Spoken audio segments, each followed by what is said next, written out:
नारी के एकनिष्ठ प्रेम की संसार में कोई तुलना नहीं है, परंतु इस बात को कोई समझना ही नहीं चाहता है। नमस्कार, मैं हूं अर्चना त्यागी, एक बार फिर से आपके साथ हिंदी लेखक परिवार के मंच पर, और आज प्रस्तुत कर रही हूं प्रसिद्ध साहित्यकार शरत चंद्र चट्टोपाध्याय की बंगला कहानी का हिंदी अनुवाद। तो प्रस्तुत करती हूं शरत चंद्र चट्टोपाध्याय की यह कहानी सती। हरीश पबना एक संभ्रांत भला वकील है। केवल वकालत के हिसाब से ही नहीं, मनुष्यता के हिसाब से भी। अपने देश के सब प्रकार के शुभ अनुष्ठानों के साथ वह थोड़ा बहुत संबंधित रहता है। शहर का कोई भी काम उसे अलग रखकर नहीं होता। सवेरे दुर्नीति दमन समिति की कार्यकारिणी सभा का एक विशेष अधिवेशन था। काम समाप्त कर घर लौटते हुए थोड़ा विलंब हो गया था। अब किसी तरह थोड़ा सा खा पीकर अदालत पहुंचना आवश्यक है।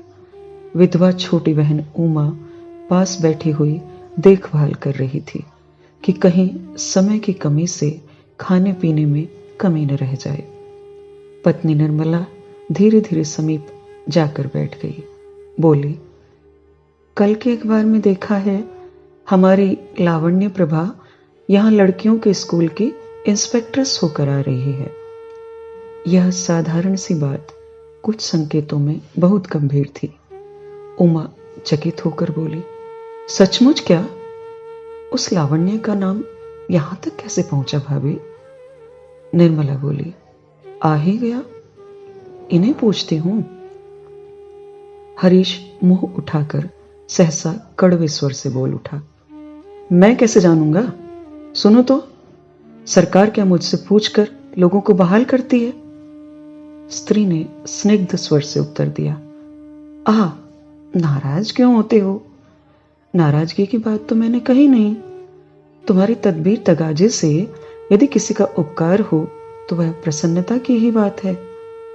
कहकर जैसी आई थी वैसी ही मंथर मृदु चाल से बाहर चली गई। उमा घबरा उठी, मेरे सिर की शपथ है दादा, उठो मत, उठो मत।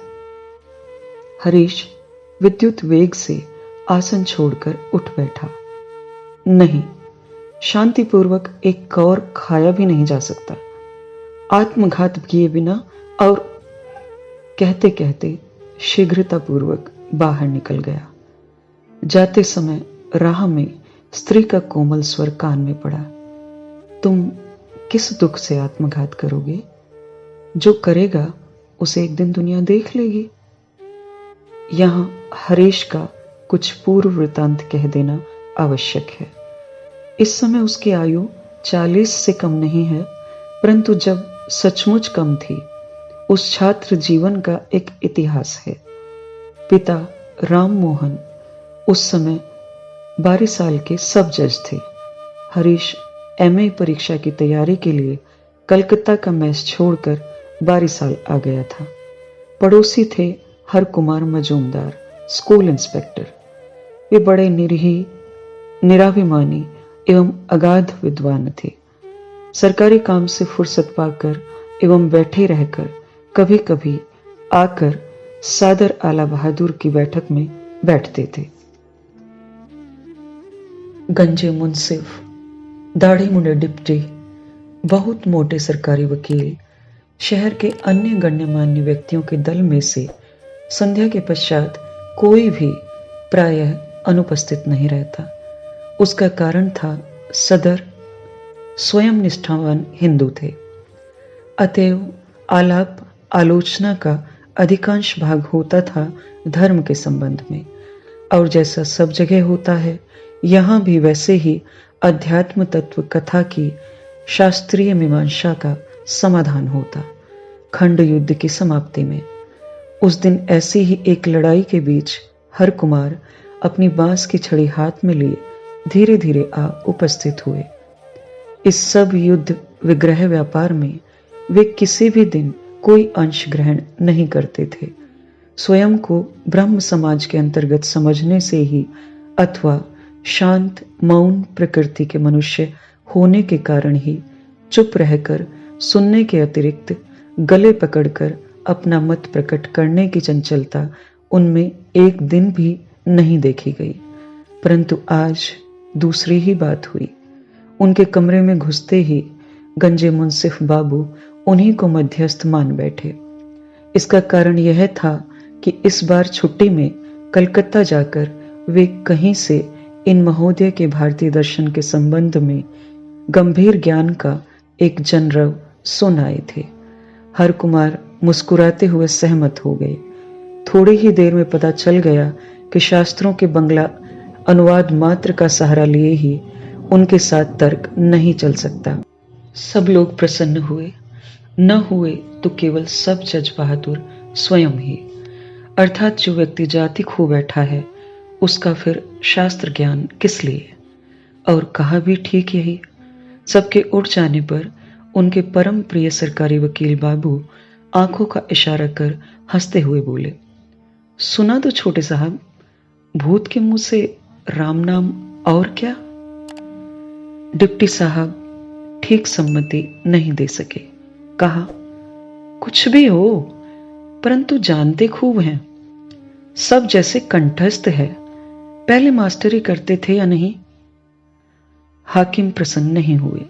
बोले, उसकी जानकारी के मुंह में आग। यही लोग होते हैं ज्ञान पापी। इनकी कभी मुक्ति नहीं होती।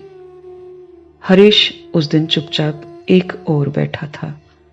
इस स्वल्प भाषी प्रौढ़ व्यक्ति के ज्ञान और पांडित्य को देखकर वह मुग्ध हो गया था। अस्तु, पिता का अभिमत चाहे जो हो, पुत्र ने अपनी आगामी परीक्षा समुद्र से मुक्ति पाने का भरोसा लिए हुए उन्हें जाकर पकड़ लिया। सहायता करनी ही होगी। हर कुमार तैयार हो गए।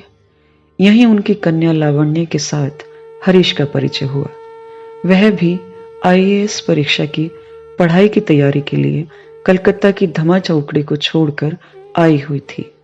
दिन से प्रतिदिन के आवागमन में हरीश ने केवल पाठ्य पुस्तकों के दुरूह अंश का अर्थ ही नहीं जाना, एक और भी जटिलतर वस्तु का स्वरूप जान लिया, जो तत्व की दृष्टि से बहुत बड़ा था। परंतु उस बात को अभी रहने दो। क्रमशः परीक्षा के दिन पास खिंचते आने लगे। हरीश कलकत्ता चला गया। परीक्षा उसने अच्छी तरह दी एवं अच्छी तरह पास भी की। कुछ दिनों बाद जब फिर साक्षात्कार हुआ तो हरीश ने संवेदना से चेहरे को उदास बनाते हुए पूछा, आप फेल हो गई? यह तो बड़ा। लावण्य ने कहा, इसे भी न कर सकूं, मैं क्या इतनी अशक्त हूं? हरीश हंस उठा, बोला, जो होना था हो चुका, परंतु अब की बार खूब अच्छी तरह परीक्षा देनी चाहिए। लावण्य तनिक भी लज्जित नहीं हुई। बोली, खूब अच्छी तरह देने पर भी मैं फेल हो जाऊंगी, उसे मैं नहीं कर सकती। हरीश अवाक हो गया। पूछा, क्यों नहीं कर सकेंगी? लावण्य ने जवाब दिया, क्यों, फिर क्या, ऐसे ही। यह कहकर वह हंसी रोकती हुई शीघ्रतापूर्वक चली गई। क्रमशः बात हरीश की मां के कानों में पहुंची। उस दिन प्रातः काल राम मोहन बाबू मुकदमे का निर्णय लिख रहे थे। जो अभागा हार गया था उसका और कहीं भी कोई कूल किनारा न रहे, इस शुभ संकल्प को कार्य में परिणत करते हुए निर्णय के मसविदे में छानबीन कर शब्द योजना कर रहे थे। पति के मुख से लड़के का कांड सुनकर उनका माथा गर्म हो उठा। हरीश ने मनुष्य हत्या की है, यह सुनकर शायद वे इतने विचलित नहीं होते। दोनों आंखों को लाल करते हुए बोले, क्या इतना? इससे अधिक बात उनके मुंह से नहीं निकली। दीनाजपुर रहते समय एक प्राचीन वकील के साथ शिखा गुच्छ, गीता तत्वार्थ और पेंशन मिलने पर काशीदास की उपकारिता को लेकर दोनों का मत बहुत मिल गया था एवं मित्रता स्थापित हो गई थी। एक छुट्टी के दिन जाकर उसी की छोटी लड़की निर्मला को फिर एक बार आंखों से देखकर उसके साथ अपने लड़के का विवाह करने का पक्का वचन दे आए थे। लड़की देखने में अच्छी थी। दीनाजपुर में रहते समय गृहिणी ने उसे अनेक बार देखा था, तथापि पति की बात सुनकर गाल पर हाथ रख लिया। कहते क्या हो जी, एक बार में ही पक्का वचन दे आए। आजकल के लड़के, पति ने कहा, परंतु मैं तो आजकल के बाप नहीं हूं। मैं अपने पुराने जमाने के नियमानुसार ही लड़कों को भी बना सकता हूं। हरीश की पसंद यदि न हो तो उसके लिए और उपाय हो सकता है, बताओ। गृहिणी पति को पहचानती थी। वे चुप हो गई। पति ने फिर कहा, भले घर की कन्या पंख विहीन लड़की नहीं होती। वह यदि अपना माता के सतीत्व एवं पिता के हिंदुत्व को लेकर हमारे घर आएगी, उसी को हरीश का सौभाग्य समझना चाहिए। समाचार को प्रकट होने में देर न लगी। हरीश ने भी सुना। पहले उसने मन में सोचा, भागकर कलकत्ता आ पहुंचे। कुछ न जुटाने पर ट्यूशन ही करके जीविका निर्वाह करेगा। पीछे सोचा, सन्यासी हो जाएगा। अंत में पिता स्वर्ग, पिता धर्म, पिता ही परमम तप इत्यादि स्मरण करके चुप बैठ गया। कन्या के पिता धूमधाम से वर देखने आए एवं आशीर्वाद का काम भी इसी के साथ पूरा कर दिया। आयोजन में शहर के बहुत से संभ्रांत व्यक्ति भी आमंत्रित होकर आए थे। निरीह हर कुमार कुछ जाने बिना ही आए थे। उनके समक्ष राय बहादुर ने अपने भावी संबंधी मैत्र महाशय की हिंदू धर्म में प्रगाढ़ निष्ठा का परिचय दिया एवं अंग्रेजी शिक्षा में संख्यातीत दोषों का वर्णन कर बहुत प्रकार से ऐसा अभिमत प्रकट किया कि उन्हें 1000 रुपये महीना नौकरी के देने के अतिरिक्त अंग्रेजों का और कोई गुण नहीं है। आजकल के दिन और ही तरह के हो गए हैं। लड़कों को अंग्रेजी पढ़ाए बिना काम नहीं चलता, परंतु जो मूर्ख इस मलेच्छ विद्या और मलेच्छ सभ्यता को हिंदुओं के पवित्र अंतःपुर की लड़कियों में भी खींच लाना चाहते हैं, उनका इहलोक भी खराब है, परलोक भी खराब है। केवल हर कुमार के अतिरिक्त इसका गूढ़ा अर्थ किसी को अविदित नहीं रहा। उस दिन आयोजन समाप्त होने से पहले ही विवाह का दिन निश्चित हो गया एवं यथा समय शुभ कार्य संपन्न होने में विघ्न भी नहीं पड़ा। कन्या को ससुराल भेजने से पहले मैत्र पत्नी निर्मला की सती साध्वी माता ठकुरानी ने वधु जीवन के चरम तत्व को लड़की के कानों में डाल दिया। बोली, बेटी, पुरुष को आंखों आंखों में न रखने पर वह हाथ से निकल जाता है। गृहस्थी करते समय और चाहे कुछ भूल जाना, पर यह बात कभी मत भूलना। उसके अपने पति ने चुटिया के गुच्छे और श्री गीता की तत्वार्थ को लेकर उन्मत्त हो उठने से पहले तक उन्हें बहुत जलाया था। आज भी उनका दृढ़ विश्वास है, बूढ़े मैत्र के चिता पर शयन न करने तक उनके निश्चित होने का समय नहीं आएगा। निर्मला पति की गृहस्थी चलाने आई एवं उसी घर को आज 20 वर्ष से चला रही है। इस सुदीर्घ काल में कितना परिवर्तन, कितना कुछ हो गया। राय बहादुर मर गए, धर्मनिष्ठ मैत्र स्वर्गवासी हो गए, पढ़ाई लिखाई समाप्त होकर लावण्य का अन्यत्र विवाह हो गया। जूनियर वकील हरीश सीनियर हो गया। आयु भी अब यौवन पार कर प्रौढ़ता में जा पड़ी, परंतु निर्मला अपनी माता के दिए हुए मंत्र को जीवन भर नहीं भूली। इस सजीव मंत्र की क्रिया इतनी जल्दी शुरू होगी, इसे कौन जानता था। राय बहादुर तब भी जीवित थे, पेंशन लेकर पबना के मकान में आ गए थे। हरीश के एक वकील मित्र के यहाँ पितृ श्राद्ध के उपलक्ष्य में कलकत्ता से एक अच्छी कीर्तन वाली आई थी। वह देखने में सुंदर और कम उम्र की थी। बहुतों की इच्छा थी कि कामकाज समाप्त हो जाने पर एक दिन अच्छी तरह उनका कीर्तन सुना जाए। दूसरे दिन हरीश को गाना सुनने का निमंत्रण मिला। सुनकर घर लौटते समय कुछ अधिक रात हो गई। निर्मला ऊपर खुले बरामदे में सड़क की ओर देखती हुई खड़ी थी। पति को ऊपर आते देखते ही पूछ बैठी, गाना कैसा लगा? हरीश ने प्रसन्न होकर कहा, अच्छा गाती है। देखने में कैसी है? बुरी नहीं, अच्छी ही है, निर्मला ने कहा। तब तो रात एकदम बिताकर ही आ जाते। इस अप्रत्याशित कुत्सित मंतव्य से हरीश क्रुद्ध हुआ था। आश्चर्य से अभिभूत हो गया। उसके मुंह से केवल इतना निकला, सो कैसे? निर्मला क्रुद्ध होकर बोली, ठीक तरह से। मैं नन्ही बच्ची नहीं हूं, सब जानती हूं, सब समझती हूं। तुम मेरी आंखों में धूल डालोगे? अच्छा। उमा बगल वाले कमरे से दौड़ आकर भयभीत हुई बोली, तुम क्या कह रही हो भाभी? पिताजी सुन पाए तो? निर्मला ने जवाब दिया, भले ही सुन लें, मैं तो गुपचुप बात कह ही नहीं रही हूं।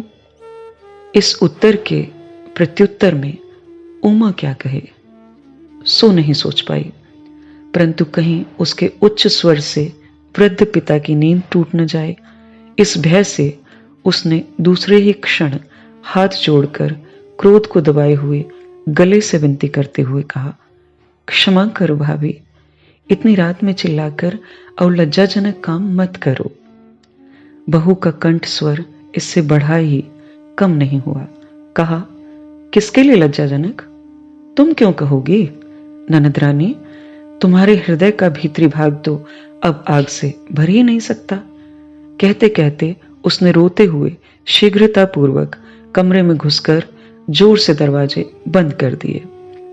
हरीश ने कठपुतली की भांति चुपचाप नीचे आकर शेष रात्रि मुवक्किलों के बैठने की बेंच पर सोते हुए काट दी। इसके पश्चात 10 दिन के लिए दोनों में वार्तालाप बंद हो गया। परंतु हरीश को भी अब संध्या के बाद बाहर नहीं पाया जाता। बाहर जाने पर भी उसकी शंकाकुल व्याकुलता लोगों की हंसी की वस्तु हो उठती। मित्र लोग नाराज होकर कहने लगे, हरीश, जितने बूढ़े हो रहे हो, आसक्ति भी उतनी ही अधिक होती जा रही है, क्यों? हरीश अधिकांश जगहों पर उत्तर नहीं देता, केवल बहुत कुछ सोचने पर ही कहता, इस घृणा से यदि तुम लोग मुझे त्याग सको तो तुम भी बचो और मैं भी बच जाऊं।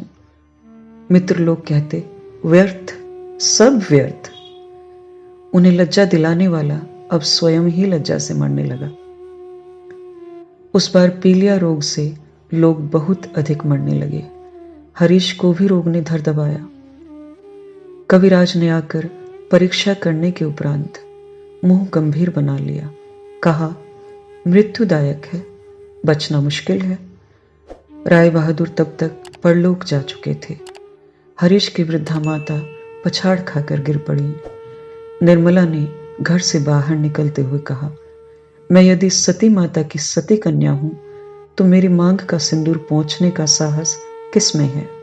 तुम लोग उन्हें देखो, मैं जा रही हूं।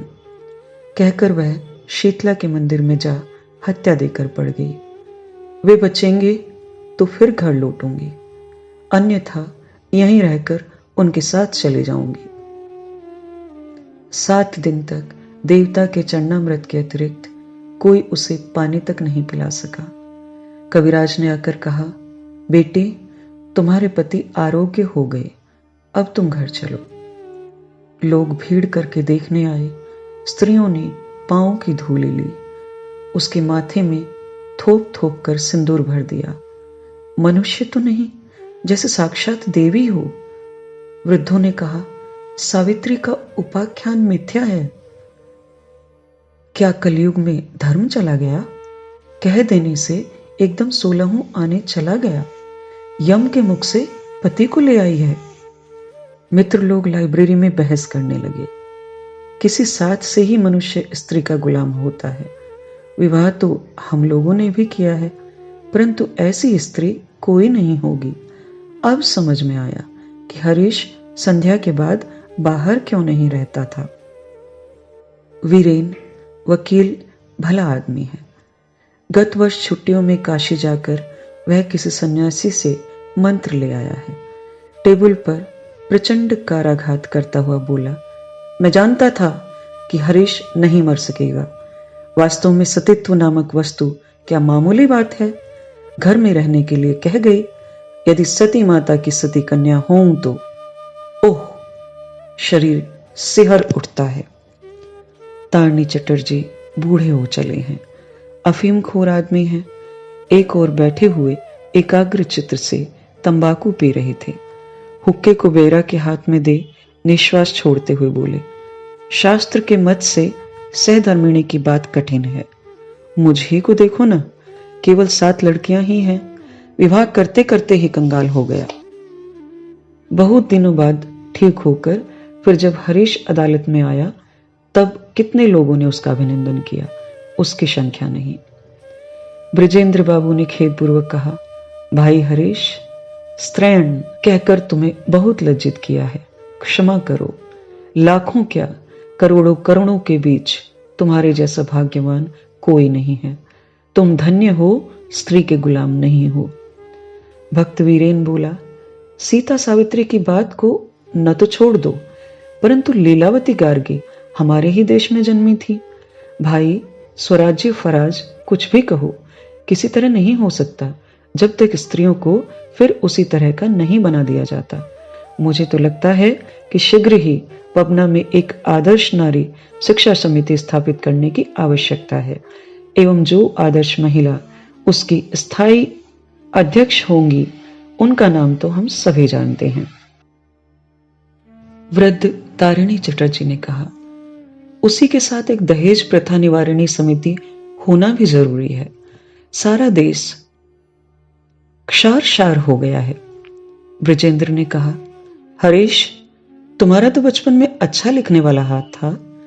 तुम्हें उचित है कि तुम इस रिकवरी के संबंध में एक आर्टिकल लिखकर आनंद बाजार पत्रिका में छपवा दो। हरीश किसी बात का जवाब नहीं दे सका। कृतज्ञता से उसकी दोनों आंखें छलछला आई। मृत जमींदार गुसाई चरण की विधवा पुत्रवधू के साथ अन्य पुत्रों का जमींदारी के संबंध में मुकदमा छिड़ गया। हरीश था विधवा का वकील। जमींदार के लोगों में न जाने कौन किस पक्ष का हो, यह विचार कर गुप्त परामर्श करने के लिए विधवा स्वयं ही इससे पूर्व 2-1 बार वकील के घर आई थी। आज सवेरे भी उनकी गाड़ी आकर हरीश के सदर दरवाजे पर रुकी। हरीश ने चकित होकर उन्हें अपनी बैठक में आकर बैठाया। बातचीत कहीं निजी बैठक के दूसरे कमरे में बैठे हुए मुहर्रिर के कानों में न जा पड़े, इस भय से दोनों ही सावधानी से धीरे धीरे बातें कर रहे थे।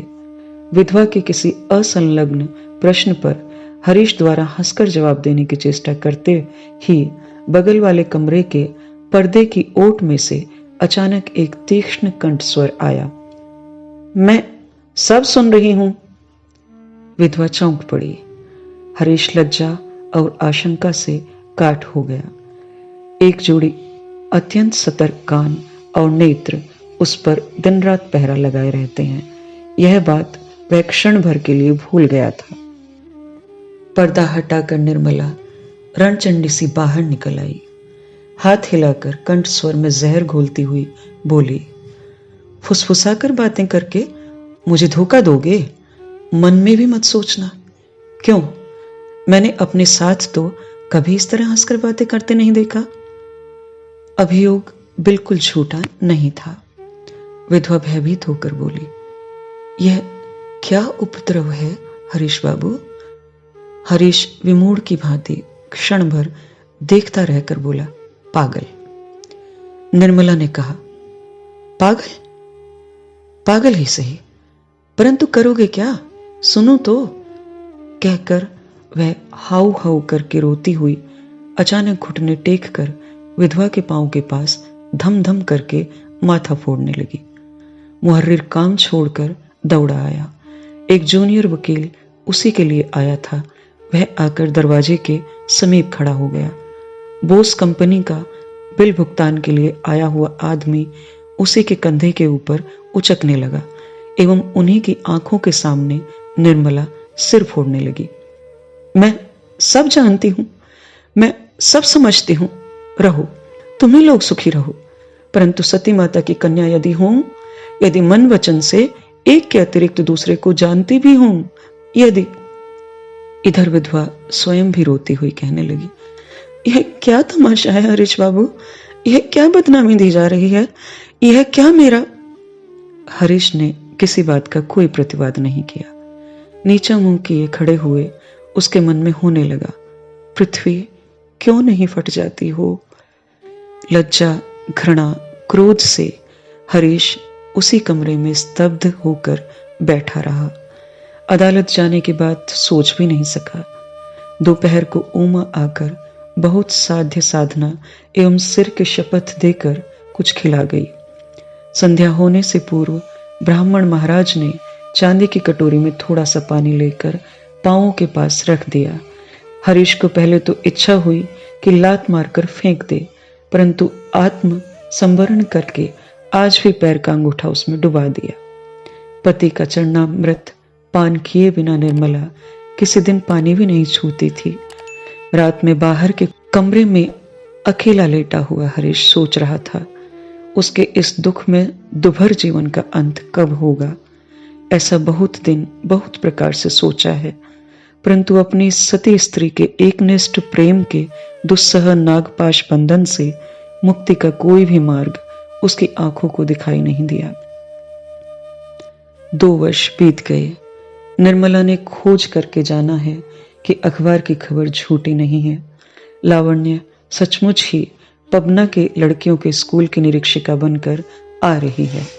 आज हरीश ने कुछ जल्दी ही अदालत से लौटकर छोटी बहन उमा को बताया कि रात ट्रेन से उसे विशेष आवश्यक काम से कलकत्ता जाना होगा। लौटने में शायद 4 दिन की देर हो जाएगी। बिछौना एवं आवश्यक कपड़े लत्ते नौकर द्वारा ठीक करवा रखने हैं। 15 दिन से पति पत्नी में बोलचाल बंद थी। रेलवे स्टेशन दूर है। रात के 8 बजे ही मोटर से बाहर निकल जाना पड़ेगा। संध्या के बाद वह मुकदमे के आवश्यक कागज पत्र हैंडबैग में रख रहा था। निर्मला ने तभी प्रवेश किया। हरीश ने मुंह उठाकर देखा, कुछ कहा नहीं। निर्मला ने क्षण भर मौन रहकर प्रश्न किया, आज कलकत्ता जा रहे हो क्या? हरीश ने कहा, हां। क्यों? क्यों फिर क्या? मुवक्किल का काम है, हाईकोर्ट में मुकदमा है। चलो ना, मैं भी तुम्हारे संग चलूंगी। तुम चलोगी? जाकर कहां ठहरोगी? सुनो तो। निर्मला ने कहा, जहां भी होगा, तुम्हारे साथ पेड़ के नीचे रहने में भी मुझे लज्जा नहीं है। बात अच्छी थी, एक सती स्त्री के उपयुक्त थी, परंतु हरीश के सर्वांग में जैसे कांच की फली मल दी। बोला, तुम्हें लज्जा नहीं है? मुझे है। मैंने पेड़ के नीचे के बदले फिलहाल किसी एक मित्र के घर जाकर ठहरना निश्चित किया है। निर्मला बोली, तब तो और भी अच्छा है। उसके घर में भी स्त्री होगी, बाल बच्चे होंगे, मुझे कोई असुविधा नहीं होगी। हरीश ने कहा, नहीं, यह नहीं होगा। किसी ने बोला नहीं, कहा नहीं, बिना बुलाए दूसरे के मकान में तुम्हें ले जाकर मैं नहीं ठहरा सकूंगा।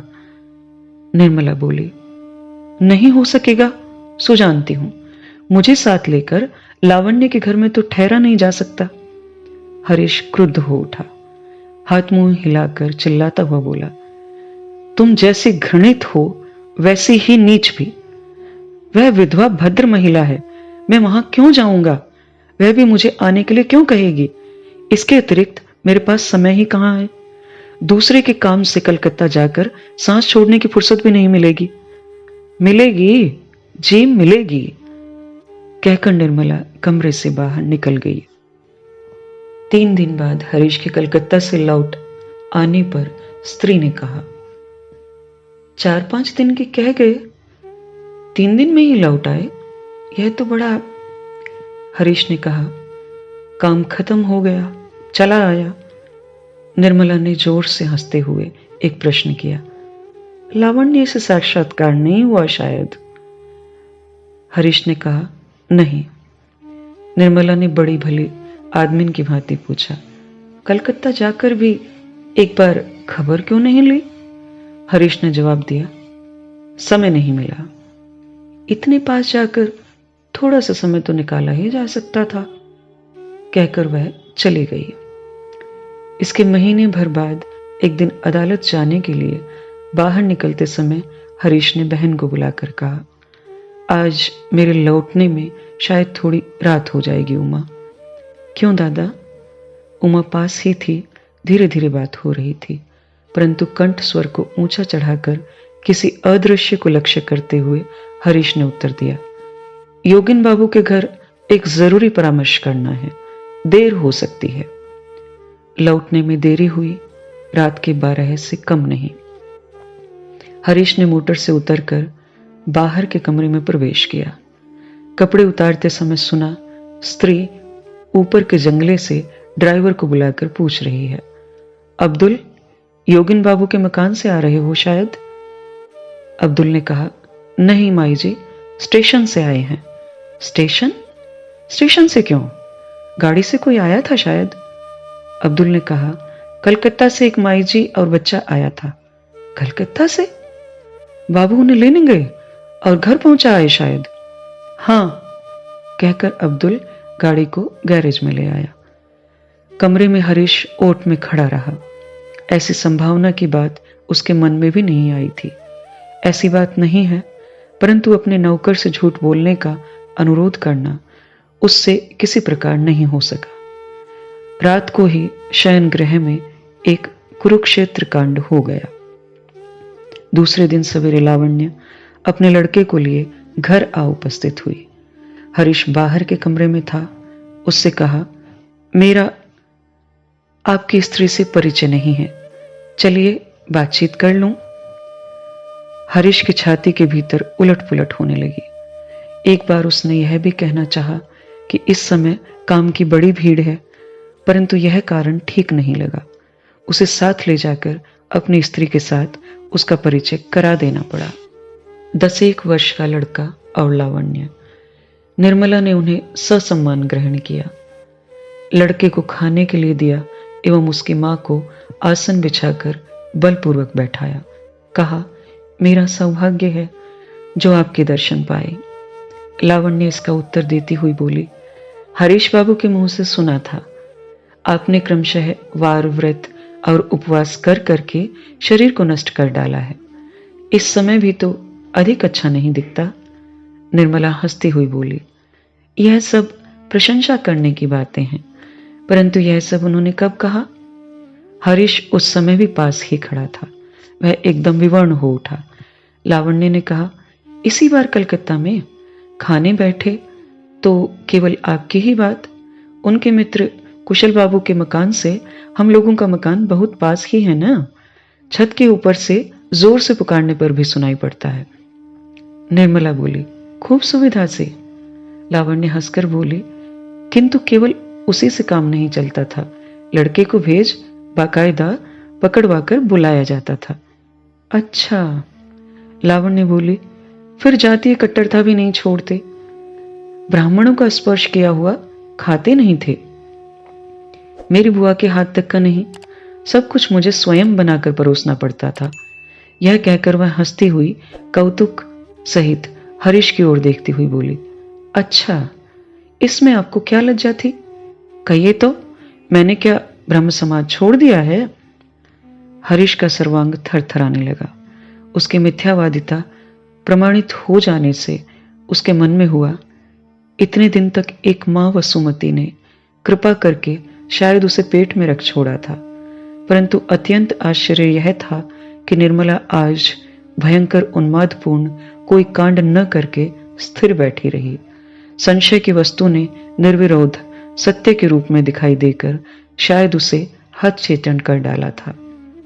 हरीश बाहर जाकर स्तब्ध पीले पड़े मुंह से बैठा रहा। इस भीषण संभावना की बात स्मरण कर लावण्य को पहले से ही सतर्क कर देने की बात बहुत बार उसके मन में आई थी, परंतु आत्माभिमान हो या केवल मर्यादाहीन चोरी छिपे का प्रभाव, किसी प्रकार भी इस शिक्षित और भद्र महिला के सामने वह कुछ कह नहीं सका था। लावण्य के चले जाने पर निर्मला आंधी की भांति कमरे में घुसते हुए बोली, छी, तुम झूठे हो, इतनी झूठी बातें कहते हो। हरीश आंखें लाल कर उछल पड़ा। खूब कहा, मेरी खुशी। निर्मला क्षण भर पति के मुंह की ओर चुपचाप देखती देखती अचानक रो पड़ी। बोली, कहो, जितनी इच्छा हो झूठ कहो, जितनी खुशी हो मुझे ठगो, परंतु धर्म यदि है, यदि मैं सती माता की लड़की हूं, यदि शरीर और मन से सती हूं, तो मेरे लिए तुम्हें एक दिन रोना होगा, होगा। कहकर वह जैसे आई थी अनबोले वैसे ही द्रुत वेग से बाहर निकल गई। वार्तालाप पहले से ही बंद चल रहा था। जब अनबोल पक्का हो गया, नीचे के घर में ही सोना और खाना। हरीश अदालत जाता आता, बाहर के कमरे में अकेला बैठा रहता। नई कोई बात नहीं। पहले संध्या के समय एक आध बार क्लब में बैठता, अब वह भी बंद हो गया। कारण शहर के उसी ओर लावण्य रहती थी। उसके मन को लगता पति प्राण, पत्नी की दोनों आंखें 10 आंखें बनकर 10 दिशाओं में पति का हर समय निरीक्षण करते रहते हैं। वे कभी विराम नहीं लेती, विश्राम नहीं करती। मध्याकर्षण के न्याय से वे परे हैं। स्नान के पश्चात दर्पण की ओर देखकर उसके मन को लगता सती साध्वी की इस अक्षय प्रेमाग्नि से उसके कलुषित शरीर के नश्वर मेद मज्जा मांस शुष्क और निष्पाप होकर अत्यंत द्रुत उच्चतर लोक में चले जाने के लिए तैयार हो रहे हैं। उसकी अलमारी में एक काली सिंह की महाभारत थी। जब समय नहीं कटता तब वह बैठा बैठा सती स्त्रियों के उपाख्यान पढ़ा करता। कैसा है उनका प्रचंड पराक्रम और कैसी है इनकी अद्भुत कहानी।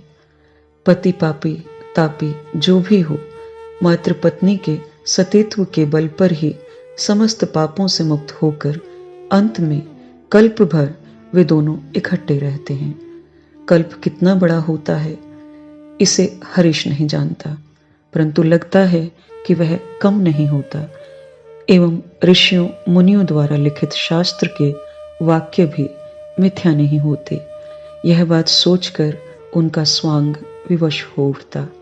परलोक के भरोसे को जलांजलि देकर वह बिछौने पर लेटा हुआ बीच बीच में इहलोक की भावना को सोचता, परंतु कोई मार्ग नहीं। अंग्रेज होने पर मामला मुकदमा चलाकर अब तक जो भी होता कुछ रफा दफा कर डालता। मुसलमान होने पर वह तलाक देकर बहुत पहले ही तय कर डालता, परंतु वह बेचारा है निरी एक पत्नी वृत्ति भद्र बंगाली। नहीं, कोई उपाय नहीं। अंग्रेजी शिक्षा से बहु विवाह नष्ट हो गए, विशेषकर निर्मला जिसका चंद्र सूर्य भी मुंह नहीं देख पाते, बहुत बड़े शत्रु भी जिसे बिंदु मात्र कलंक नहीं लगा सकते, वस्तुतः पति से भिन्न जिसका ज्ञान ध्यान ही नहीं है, उसी का परित्याग। बाप रे! निर्मल निष्कलुष हिंदू समाज में क्या वह फिर मुंह दिखा सकेगा? समाज के लोग खो खो करके शायद उसे खा ही डालेंगे। सोचते सोचते आंख कान गर्म हो उठते। बिछौना छोड़कर मस्तक और मुंह पर पानी डालकर शेष रास्ते भी उसी कुर्सी पर बैठकर काटती। इसी तरह शायद 1 महीने से अधिक समय निकल गया। हरीश अदालत जाने को बाहर निकल रहा था। दासी ने आकर एक चिट्ठी उसके हाथ में दी। कहा, जवाब के लिए आदमी बाहर खड़ा हुआ है। लिफाफा खुला हुआ था, ऊपर लावण्य के हस्ताक्षर थे। हरीश ने पूछा, मेरी चिट्ठी किसने खोली? दासी ने कहा, माता जी ने। हरीश ने चिट्ठी पढ़कर देखी। लावण्य ने बहुत दुखी होकर लिखा है, उस दिन मेरी बीमारी आंखों से देख जाकर भी फिर एक बार भी खबर नहीं ली कि मैं मर गई या जीवित हूं, जबकि आप अच्छी तरह जानते हैं कि इस विदेश में आपको छोड़कर मेरा अपना व्यक्ति कोई भी नहीं है। जो भी हो, इस यात्रा में मैं मरी नहीं, बच गई हूं। परंतु यह चिट्ठी उसकी नालिश के लिए नहीं है। आज मेरे लड़के की जन्म तिथि है। अदालत से लौटते समय एक बार आकर उसे आशीर्वाद दे जाएं, यही मांगती हूं। लावण्य। पत्र के अंत में पुनश्च लिखकर जताया था कि रात्रि का भोजन आज यहीं करना होगा। थोड़ा सा गाने बजाने का भी आयोजन है। चिट्ठी पढ़कर शायद वह क्षण भर के लिए उदास हो गया। अचानक आंख उठाते ही देखा दासी ने हंसी छिपाने के लिए मुंह नीचा कर लिया है। अर्थात घर के दास दासियों के लिए भी जैसे एक तमाशे की बात बन गई है। क्षण भर में उसके शिराओं का खून खौल उठा। क्या इसकी सीमा नहीं है? जितना ही सहता हूं उतनी ही क्या सताने की मात्रा बढ़ती चली जा रही है? पूछा, चिट्ठी कौन लाया? उसके घर की दासी। हरीश ने कहा, उससे कह दो कि मैं अदालत से लौट कर आऊंगा। कहकर वह वीर दर्प से मोटर में जा बैठा। उस रात घर लौटते हुए हरीश को वास्तव में बहुत देर हो गई। गाड़ी से नीचे उतरते ही देखा उसके ऊपर के सोने के कमरे के पास निर्मला पत्थर की मूर्ति के समान स्तब्ध खड़ी हुई है। डॉक्टरों के दल ने थोड़ी देर पहले ही विदा ली थी। पारिवारिक चिकित्सक वृद्ध ज्ञान बाबू जाते समय कह गए, शायद सब अफीम बाहर निकल दी गई है। बहू के बचने में अब कोई शंका नहीं है। हरीश ने थोड़ी सी गर्दन झुकाकर जो भाव प्रकट किए, वृद्ध ने उन पर ध्यान नहीं दिया। कहा, जो होना था हो गया। अब पास पास रहकर 2-4 दिन सावधानी रखने से विपत्ति दूर हो जाएगी। जो आज्ञा, कहकर हरीश स्थिर होकर बैठ गया। उस दिन बार लाइब्रेरी के कमरे में बातचीत अत्यंत तीक्ष्ण और कठोर हो उठी। भक्त बीरेन ने कहा, मेरे गुरुदेव स्वामी जी ने कहा था मनुष्य का कभी विश्वास मत करो। उस दिन गुसाई बाबू की विधवा पुत्र वधू के संबंध में जो कांड प्रकट हो गया था, तुम लोगों ने तो विश्वास ही नहीं किया। बोले, हरीश ऐसा काम नहीं कर सकता। अब देख लिया, गुरुदेव की कृपा से मैं ऐसी बहुत सी बातें जान सकता हूं जिनका तुम्हें सपना भी नहीं होता।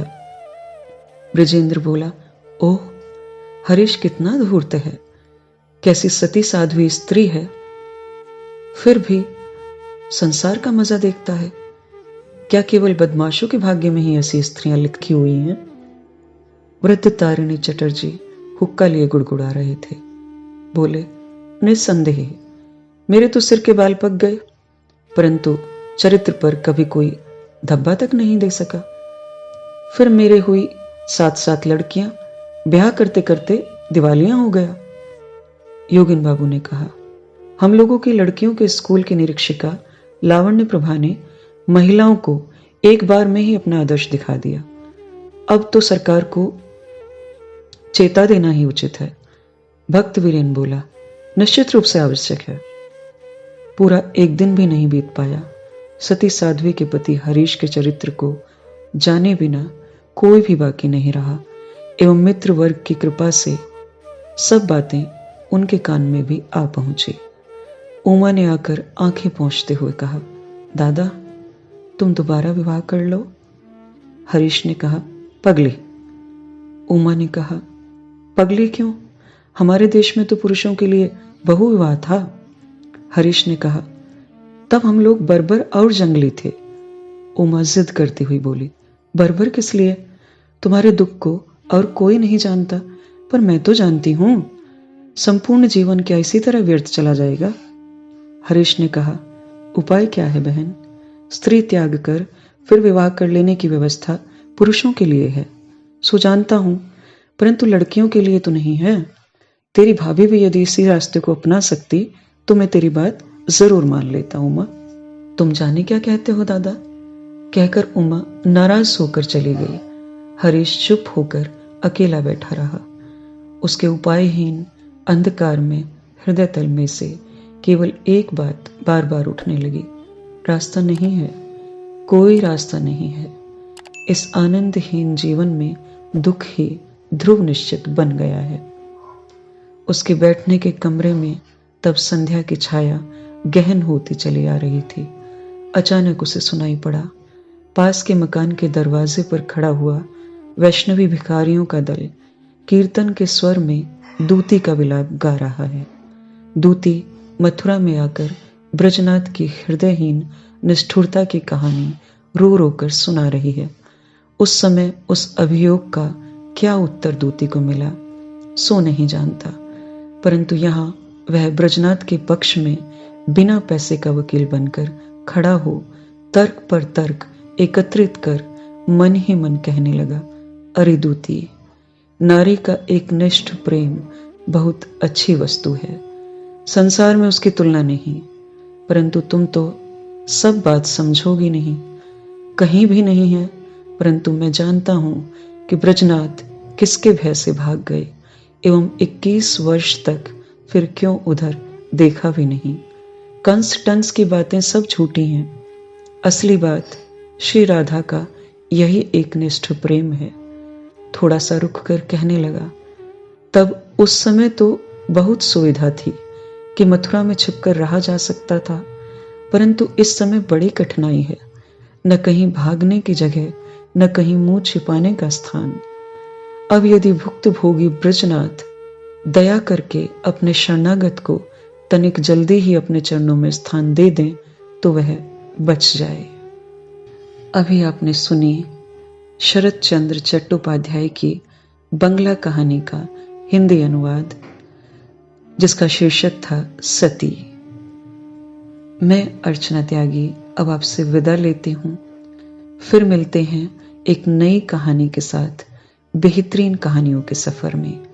मेरी आवाज में यदि यह कहानी आपको पसंद आती है तो लाइक करें, कमेंट करें और अन्य साहित्य प्रेमियों के साथ साझा भी अवश्य करें। धन्यवाद। अगर आपको रचना पसंद आती है तो लाइक्स और कमेंट्स ज़रूर करें और शेयर कीजिए।